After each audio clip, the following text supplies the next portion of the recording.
Welcome into CBS Sports HQ. Jenny Dell here, where day 2 of the legal tampering period is underway. And after some massive moves yesterday, things already off to a hot start today. And one team in particular getting in on all the action. Taking a look at what's already transpired this Tuesday, it is the Vikings making headlines. As of this morning, Will Fries was the top interior offensive lineman left. He'll have a new home with Minnesota. Our lead NFL insider Jonathan Jones reporting it's a 5-year, $88 million deal. The Vikings also planning to sign two-time Pro Bowl defensive tackle Javon Hargrave after the 49ers released him. Also shoring up the defensive line with former Commander star Jonathan Allen. Lee Duzeville, Kyle Long joining us now here on HQ. It was a busy day yesterday. We got a lot to talk about. Busy day already today. Let's get to the Vikings in a second, but another big signing coming down early Tuesday morning. That's today, and I don't even know what day it is at this point. For agency, baby. Yeah, it's the way it goes. The Giants plan to sign former Dolphin safety Javon Holland. Lee, just 25 years old. Yeah. Okay, 3 years, $45.3 million. How do you grade this for New York? I grade this as a C-, and it has nothing to do with the player, right? Joe Schoen, the GM, came out last year and said he's not paying premium price for non-premium positions. That's why he let Saquon Barkley go. Let's not forget, he had a player that was similar to Javon Holland that was an all-pro this past year, Kyle. And Xavier McKinney, who was the exact same age as Javon Holland. Who would have taken this deal? But they decided to let him go because they felt like he wasn't a premium position. And where did he go? He went to the Green Bay Packers and transformed that secondary. Had about 1,000 interceptions. Literally led for most of the season the league in interceptions and became an all-pro. So to me, again, this has nothing to do with the actual player. It's just like, it feels like the GM has flipped this script and changed who he wants to be in 1 year time because they're under so much pressure. You had a player like Xavier McKinney last year who was, equal to Javon Holland, and you didn't want to give a guy that was homegrown this money, but yeah, you gave it to somebody in free agency. So I gave him a C- because of that. I'm glad you brought up both the players that left the building. The running back position and that center field position. Correct. So important. And we know that year to year, the importance, the value of these positions, they fluctuate a little bit depending on who did it best most recently. And Saquon Barkley, Xavier McKinney, two of the best in the National Football League. So I'm going to give a B+ to Joe Schoen because he changed his tune a little bit. He said, we're going to throw the Brinks truck at this position, which I now consider to be a high-value one. So good for them getting the young guy, Javon Holland, huge playmaker, and it's needed after they let that safety go last year. Yeah, and they had Jason Pinnock as a free agent. He was the other starting safety. They drafted Tyler Nubin. So that's my concern as well because Tyler Nubin and Javon Holland have a similar skill set. How will defensive coordinator Shane Bowen use both of those skill sets will be determined to see this season. All right, so you're okay that they're changing their tune now. You're a little bitter.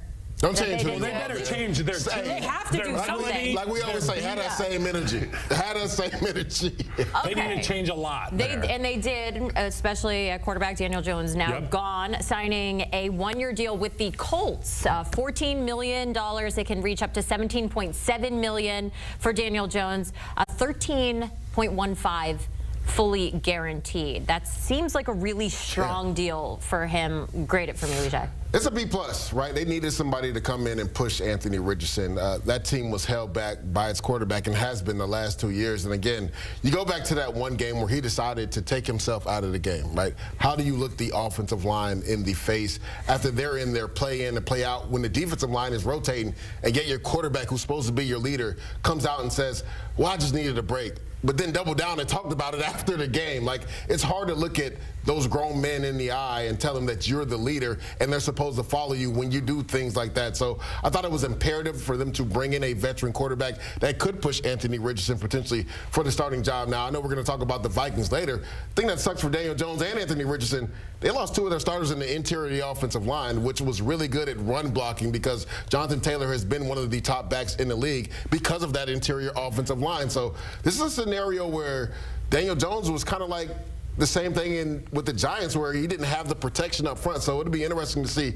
what moves the Colts do because they did bring in Daniel Jones to solidify the interior of the offensive line. You know, Daniel Jones, he didn't have the protection, but he had the #1 spot at the quarterback position in New York. Now he goes to Indianapolis. Obviously, question marks there. Yeah. But to your point, with Anthony Richardson, you don't know if he's going to be healthy week to week by nature of the way that he plays the game. He's so physical. He puts his body on the line, down in, down out, which really rubs me the wrong way because of what you talked about. Yeah. He pulled himself out of the game last year. Obviously, we talked a lot about it.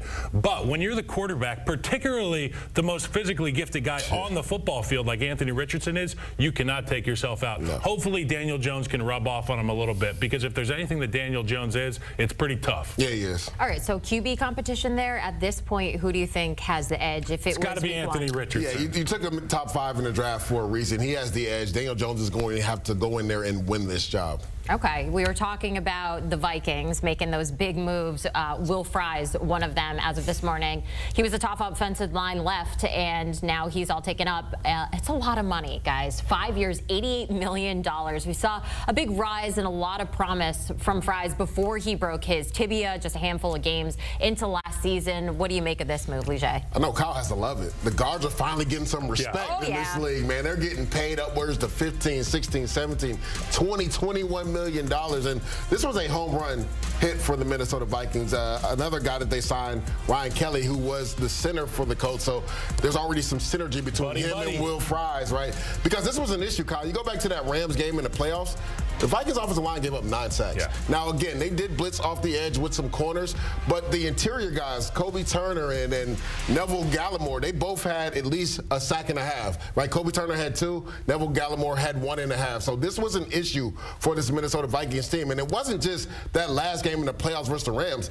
The week before versus the Detroit Lions, they couldn't block anybody as well. So that's why we saw the performance of Sam Darnold struggle. Now, again, he started seeing a ghost a little bit, but that happens when you're a quarterback and your clock gets sped up because protection isn't there. So these 2 picks, I know we're talking about Will Fries. I give it an A, but also the Ryan Kelly signing as well. I give that an A as well. Yeah, as a little joint deal there, I'll give him an A as well. And when I think about the Minnesota Vikings, I think about 2 things. Well, first off, I think young, brilliant head coach. So I think scheme and I think skill because they have so many skilled players, superstars on the outside. Now you're starting to build that bully on the inside, and we've seen them make some moves as of late to bolster both lines of scrimmage, offensively and defensively. So an A for one of the most skilled and one of the best schemed football teams. Now they're adding some juice in the middle. All right, we talk about the defensive side. You just mentioned it there. They got former Commanders star defensive tackle Jonathan Allen as well. The Commanders tried to trade him initially. Instead, he gets a new deal with Minnesota, 3 years, $60 million. Great at Leger.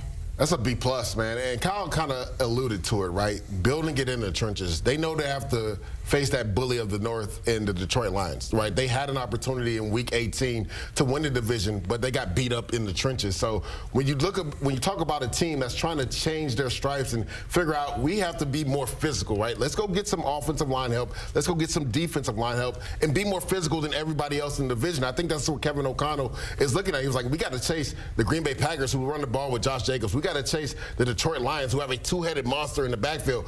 We have to be able to go blow for blow with them, not just on the offensive line, but our defensive line has to be able to stand up to the physicality of that offensive line for the Detroit Lions. So I gave this a B+. Jonathan Allen has been banged up a little bit the last couple years, but still one of the best D tackles in all of football. And you have to take a look around the NFC North and what have the other teams done? They've gone and bolstered their offensive line. So you need a guy who can be out there to play the dragon for these dragon slayers up front on the offensive line. Jonathan Allen is just that. He's got a winning move in the pass rush. He can frustrate those quarterbacks. And back to the O-line pick. For that Vikings team, Sam Darnold's out the building. So now you've got this young guy who's built like a 16-year-old AAU lacrosse player at the quarterback position. You got to protect. He could be talented as hell, but we won't find out unless you protect him. 100%. And we won't find out unless you get him the ball back. So Jonathan Allen and then Kelly and Fries, it's a home run for the Vikings. I'm so glad you brought that up, Kyle, because when you have a young quarterback, you want to put the subsequent pieces around him so it makes life easier for him. So he knows that it's not just on him. So because they weren't able to pay Sam Darnold, they were able to pay some other places. They bolstered the offensive line, the defensive line. They're going to be a tough defense to play against, but on that offensive side, they feel like maybe we can run the ball a little bit more and take some pressure off of J.J. McCarthy. J.J. McCarthy screams AAU lacrosse, high school they lacrosse. showed him real skinny on the sideline. when they showed him on the sideline, Jenny, it either looks like he's got a nasty slider and he's like a relief pitcher, or the guy's just look real slim on that sideline. cranking lacrosse. You know what I'm saying? He's got the look to him. He's got the look. All Some right. steaks, some potatoes, and some O-linemen. That'll do it. He's in a good spot for all of that right now. sure. All right, the Vikings very busy today. One more move they made this morning, still trying to shore up that D-line. They plan to sign Javon Hargrave once the 49ers release him. Head shake. No, we love it. That's the thing. It seemed like that was a negative, no, but it's not negative at gotta be a all. positive. It's an arms race offensively in the NFC North, and we've been saying that since Jordan Love came to the Green Bay Packers, and then Caleb Williams got drafted. Jared Goff experienced so much success there in Detroit. You need to have these guys out there who can truly win. Javon Hargrave's done it for a long time. A new set of scenery for him will be great, and I think playing alongside these other guys that we've talked about and will continue to talk about will be great for that unit. Kyle, do you mind if I talk a little X's and O's Please with you real quick? Ooh, yes. When you look at this front, just in base, right, because they run a 3-4, you have Harrison Phillips in the middle, Javon Hargrave, Jonathan Allen. But do you know who you have outside of that? Van Ginkel and Jonathan Grenard. Oh, they were all pros last year. Grenard led the league in pressures. So you talk about a front that's going to come at you in waves. And then when we go to third down, we're going to take Harrison Phillips off, but we still have Jonathan Allen and also Javon Hargrave inside with Van Ginkel and Jonathan Grenard on the outside, and they drafted Dallas Turner. So when you talk about winning within the trenches and creating havoc, and we saw Brian Flores, especially on those third down packages, how inventive he can be, these pieces take them to the next level. It was already a good defense last year, but then you add a Jonathan Allen and a Javon Hargrave, it is going to be nightmares for offensive line and quarterbacks in the NFC North. I mean, Jenny, we watched the Super Bowl. Patrick Mahomes, when he wasn't externally pressured, when the defensive line was winning, that means that there's 7 guys in coverage back there, plastered to receivers. There's nowhere to go. So, I mean, this is the recipe for the Vikings to be able to win with that front. Without a doubt. Before we move on, I do want to get your grades for the Hargrave potential move. I gave it a B+. A. Okay. I gave it an A. I think he has an uptick in production with the new scene there in Minnesota. Great place to be, particularly as a vet, as I understand. I only gave it a B+ because he's coming off an injury, right? And that can always be a little scary. Best trainers in the league. Check out that NFLPA survey. Oh yeah, Minnesota's at the top of the list. Very happy players over there in Minnesota, that's for sure. I'm learning that you're a little bit more lenient in your grades, maybe a little bit of a tough grader. I'm the teacher you want. I was going to say, I don't know. I'm a realist. All right, last but not least, another move we had that went down just a few minutes ago, really, the Eagles defense going to be totally depleted by the end of all this. You look at all their players just getting thrown around to different teams right now. Safety, Chauncey Gardner-Johnson going to the Texans in exchange for guard Kenyon Green. Philadelphia and Houston will also be swapping draft picks as part of this deal. The Eagles receiving a 2026 5th-round pick. The Texans getting a 2026 6th-rounder. Okay, so what do we think? Grade it. I like it. I think it's a win on both sides. Right now, the Houston Texans are obviously revamping their O-line. Kenyon Green was a guy they took a few years ago who wasn't a scheme fit when Bobby Sloag was there because they were a zone scheme. Now he goes to the Philadelphia Eagles where they run G scheme. It's going to fit into his skill set perfectly. And C.J. Gardner-Johnson, this is the thing about a team like the Philadelphia Eagles. You can't continue to pay everybody. You're eventually going to lose players, but there's no team that develops better than the Philadelphia Eagles. Essentially, when they draft guys, they usually give them like a redshirt year, right? Like Jalen Hunt was a guy that was drafted in the 3rd round this year, and we saw him come the Super Bowl. He had a sack in that game. Josh Sweat leaves, so he's going to step up and probably be a starter next year. Ojimo, the defensive tackle from Texas that they drafted 3-4 years ago, is going to be like that Milton Williams now that Milton Williams is gone. They just do a good job of developing guys, so they're allowed to let guys leave in free agency and still compete at a high level. The thing is, on that offense, it's still intact, right? Most of the offensive line will be back, the skill position players will be back, and the quarterback will be back. Now, there is some change on defense, but we saw this last year with Cooper DeJean and Quinyon Mitchell. Those guys came in and played at a higher level. Let's not forget, they drafted Keely Ringo a few years ago, so he's going to step up and be the 3rd corner. Like, Howie Roseman and the Eagles do a masterful job of developing guys, but they're not putting too much pressure on them in their rookie year, giving them a redshirt year. Nakobe Dean had a redshirt year. Jordan Davis had a redshirt year. Those guys are going to continue to get better. So I love this from the standpoint that I think it's a win for both teams. C.J. Gardner-Johnson going to the Texans. Texans, there was a need there because Jalen Petrie has essentially become their nickel. They have Bullock, who they drafted from USC last year, who's a really good safety. You're going to pair him with C.J. Gardner-Johnson. That's going to be a nice tandem in the secondary. And now you have Jalen Petrie in that slot corner. And they have two of the best young corners in Lassiter and also Derek Stingley Jr. So I love it. This is a win from both sides. Yeah, and any opportunity you have to put skill on that back end, that's such a value in this league because it's a quarterback-driven league. How are you going to frustrate and put skillful guys on the back end? Yep. They've got some rushers there in Houston, which plays right into the hands of C.J. Gardner-Johnson. As it pertains to the Eagles, what you were talking about, it's no surprise that the Chiefs and the Eagles were the two teams in the Super Bowl because they have homegrown talent and they develop it with a fabulous staff. They've got a staff that they've been able to retain for a long time, with the exception of Vic Fangio, who's the newcomer and the hottest coordinator in Philadelphia. So credit to the Philadelphia Eagles for being able to move off of this guy and continue to develop these young players to get them ready for next year. The one question I do have, JD, that's 3 of the 5 starters from the Houston Texans O-line that is no longer there. What are they going to do? Blake Fisher's a guy they took in the second round last year. You assume he slides out to left tackle now that Larry Tunsil is gone. I feel like we need a little chant for this. Grade the trade. Grade the trade. I'll give it a B-. What? I thought you were the easy grader. All right, I was going to say nice things about pushing the pile, but I guess I won't. Just kidding. What do we got going on? We're talking about all this stuff. We're going to be on 4 to 5 today, and tomorrow we'll be on Thursday as well. Come check us out. Well, you just heard some of it. It's been a very busy few days. Insane, really. Teams have improved. Some teams have more work to do, like the Cowboys. What else can we expect? That is next.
here on CBS Sports HQ, talking free agency, taking a look at the top 10 free agents in Pete Prisco's top 100 list. All of them finding homes and places to go. That's what we like to see. All right, back here, Lee-J Douzable, Kyle Long. We're going to do superlatives, if you will. Okay, so it's been a busy few days. A lot has gone down, and I think it's great to just take a step back and look at the big picture a little bit here.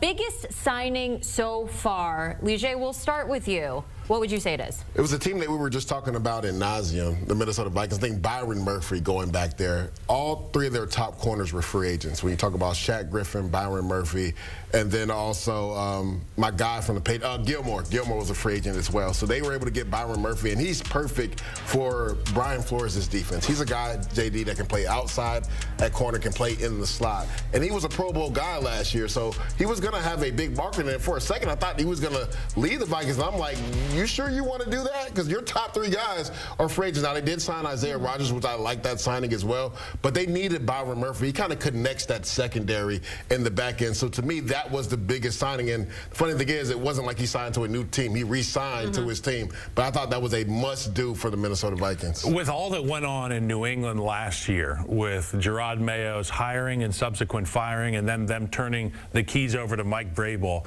I think that was the key signing for them to have the gall to say, well, we're going to get rid of our Patriot for another Patriot. And then you take a look in free agency, and obviously this is a group that had to spend a lot of money this offseason by nature of how this business works. Correct. And they did. They pulled the driver out of their bag, and they made a big old swing. Milton Williams, we came to know and love in the playoffs and in the Super Bowl. Carlton Davis, obviously a big get for them. A lot of meat on the bone there for the offensive line in terms of improvement. But Morgan Moses, a veteran guy you can bring in and get an immediate upgrade. Robert Spillane, this is the guy that you put the laser pointer on in the meeting and say, you need to play football like this guy right here, because that guy at the second level of the defense is an animal. Run stopper, can do a good job of getting in the way of the passing lanes. I love what the New England Patriots did, and it's all because of Mike Vrabel. They shelled out a combined $224 million to the guys on that list. They had money to spend. And I like what you said before we came on camera. You said the Patriots, they're going to be nice. They're going to be nice, dude. They're tough. They're a tough team. Sure. Last year, we were told they weren't tough or good enough. Now I think they got a little bit better, a little bit tougher. Soft was the word he used. We'll see what Vrabel says about the team this year. All right. Teams that improved the most in this offseason, this free agency period. Let me guess. You're going to go with the team that you've been talking about? Literally, so I have two teams, the Minnesota Vikings for obvious reasons. When you talk about them getting better in the trenches, and that's how teams win football games, in the trenches. Will Fries, right? Ryan Kelly, they needed some help in the interior of that offensive line. And then they go into the interior defensive line with Jonathan Allen and also Javon Hargrave. I talked about the re-signing of Byron Murphy, but I thought Isaiah Rodgers was a low-key big signing, high upside, a guy also that can help in the punt return game as well. So the Minnesota Vikings, but then the Denver Broncos. I mean, their defense already led the league in sacks last year, and they got better. Dre Greenlaw, they re-signed Alex Singleton, who's coming off an injury, and Talanoa Hufanga. Now, again, the only concern I have, Kyle, is that all three of these players are coming off injuries right now.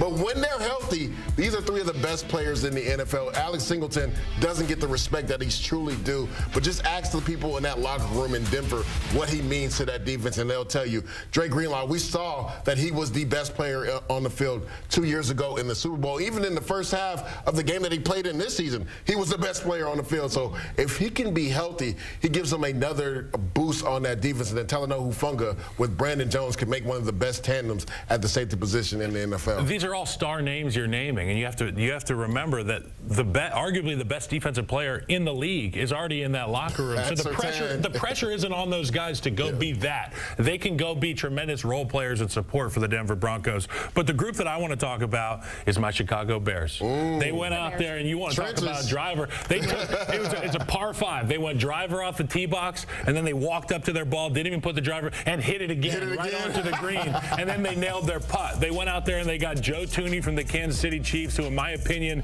is the best pass protecting guard in the National Football League. I've been talking about Drew Dahlman from the Atlanta, well, now he's on the Chicago Bears. I've been calling this one for the last 2 months. It's a no-brainer. I think that to be able to protect him with another guy like Jonah Jackson on his right side will be awesome. You can continue to build that offensive line, maximize the potential of Caleb Williams, and obviously Ben Johnson was hired to do that. Ryan Poles knocked it out of the park. Quick question. I'm sorry, JD. Just looking at Drew Dahlman, because many people were talking about this yesterday. He's more of a zone scheme guy, and we know that Ben Johnson wants to run that G scheme running downhill. How do you think he'll fit scheme-wise in with the Chicago Bears? Well, I think when you're a center, you can really adapt to anything. He's a strong guy, point of attack, which tells me he can go G scheme, man scheme, zone scheme, and you already got Jonah Jackson there, who's played it under Ben Johnson before. He knows what to expect, and he can help his center out. Caleb Williams sitting there saying thank you, sacked 68 times last season. That's third most in league history. I was going to ask what team has more work to do, but we are short on time. I will give it away. Both these guys saying... Cowboys. The Dallas Cowboys. Real quick, anything that they can do to kind of fix They need offensive line help, receiver, defensive line, and pay Micah Parsons. All right, there you go. That's all we needed from the two of you, Lige, Kyle. Appreciate you here on HQ. Hey, if there's any breaking news, you know where to go. There's no offseason in the NFL. We have you covered here on CBS Sports HQ. News, analysis, all you need to know in the world of football. You can find us streaming 24/7 so that you are always in the know.